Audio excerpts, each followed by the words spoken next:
Պարոն Աթանեսյան, հաստատի ինքնաբացարկ հայտնեց դատարանը, խնդրեմ ավելի մատչելի ներկայացնեք մեզ լսողներին ինչ հիմքով եւ առհասարակ այս գործի մասին ձեր դիտարկումները։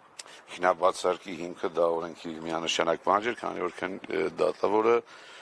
քննիչ է աշխատել եւ եղել է այս քրեական գործով քննչական խմբի կազմում։ Դա իր մասնակցությունը բացառող հանգամանք է, իսկ գործի մասին դժվարանում եմ խոսել, իմ 26 տարվա փորձս չի օգնում։ Որովհետև ցանկացած քաղաքական գործ ինչ եղել է այս երկրում ինչ որ մի բան ունեցել է իր մեջ ասես թե մարտի 1-ը հա տեղի ունեցել անկարգությունը զոհվել են մարդիկ ով ինչու եւ մնացած դա արդեն պարզաբանվում է կա փաստ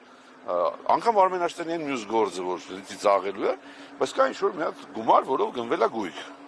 այստեղ դա չկա այստեղ ոչինչ չկա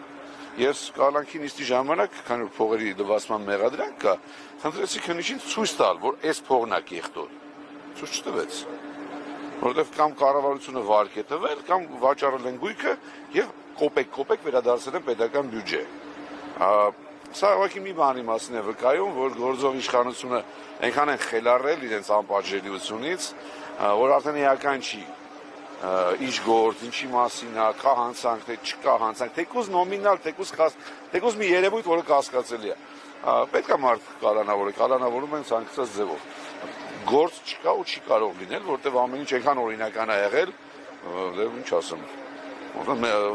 Մեկնաբանությունը թողում եմ մեր հանդիսատեսին։ Կանալի շնորհակալություն։